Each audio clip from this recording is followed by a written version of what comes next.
Mir s vama.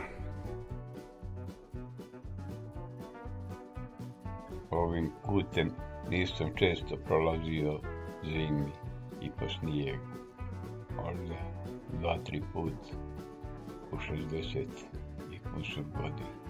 Ali postojao je jedan niz godina u kojem sam prolazio ovim putem na isti dan i otprilike u isto vrijeme, noseći ovakvu ili ovakvu kanticu u kojoj je bilo proljećno cvijeće uz obavezan jarkovan i kopriv. Naravno, bez poklopaca, jer su poklopci bili iskorišćeni da se napravi đeralo, tada omiljena igračka dječaka tog uzrasta. Metalna kantica, matarica, pri vrhu je bila produšena kroz rupe provučena žica, onda bi mogla da se nosi kao i ostale kante. Mirisno cvijeće sa jorgovanom je simbolisalo mladost i ljepotu, a kopriva zdravlje. Prije sumraka, na dan uoči Đurđevdana, sa sestrom i ostalom djecom iz komšiluka išao sam po omahu ili omaju kod Vodenice. A omaha ili omaja, to je ona voda koja je, spustivši se niz badnjak, udarala u vitlo koje okreće kamen, vodenički kamen, i odbijala se od vitla. Tu vodu je trebalo zahvatiti i bez spuštanja donijeti kući. Loše znamenje je bilo ako kanta dotakne zemlju. U tom slučaju dijete se moralo vratiti da zahvati novu kantu omaje. Meni je u početku bio problem da nosim kanticu jer mi se žica urezivala u dlanu, pa je starija sestra sirota morala da nosi i svoju i moju kanticu.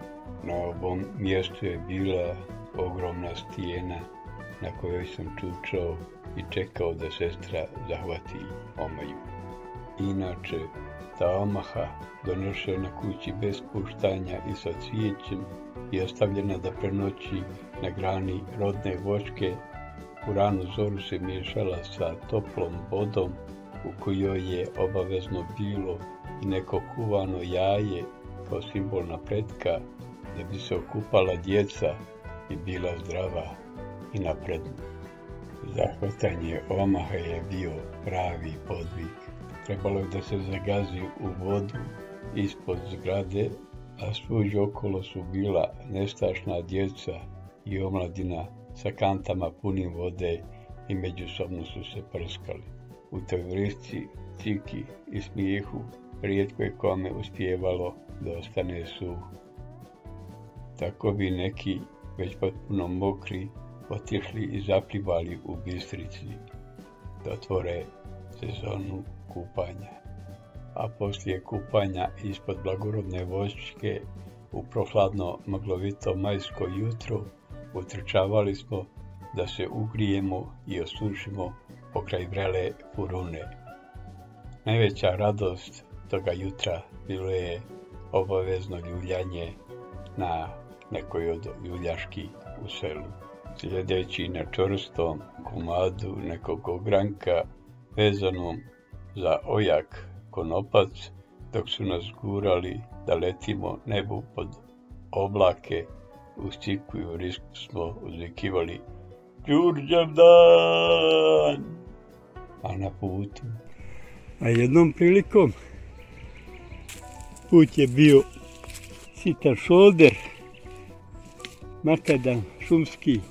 Odozgo su išli sa traktorom, Ando je vozio traktor, pred njega je sjedio Iljaz na blatobranu, a u prikolici su bili Rečko i Muho.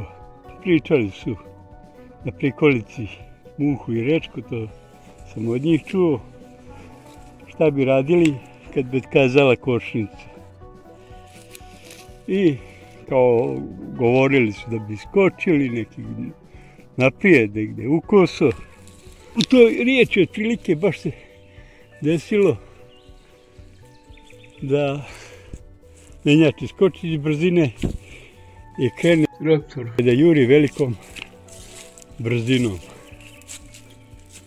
Dečko je uspio da skoči na gornju stranu, na desno uho. Bila je malo nagnuta prikolica, pa mu je bilo pogodnije da skoči na lijevu stranu. Onda je uspio da iskoči, a Iljaz je bio nešto prisebniji, pa je sjeo na mjesto vozača i pokušavao da uspostavi kontrolu. Međutim, tu negdje kod ove krivine vidio je da ne može, da je prevelika brzina i on je iskočio, a traktor i prikolica su se survali niz strminu. Bogu hvala, niko od njih ni po prstu nije ogreban. Da napomenem, nedavno sam čuo drugu verziju nastanka neobičnog imena ovog puta. O prvoj, mojoj verziji, da je put dobio ime po obliku brda uz koji se penje Sisa, već sam govorio u jednom od ranijih uradaka. Dolje je ušima. Koljeno prije mog pamti da su pored puta bila dva brežuljka koja su osjećala na djevojačke grudi i da su zato ovaj put nazvali uz Sise množina, dakle Helen. Tih brežuljaka više nema, ali je ostalo ime. Mada meni se više sviđa prva verzija jer je ostalo i brdo, i put, i ime. Mir i ljubav.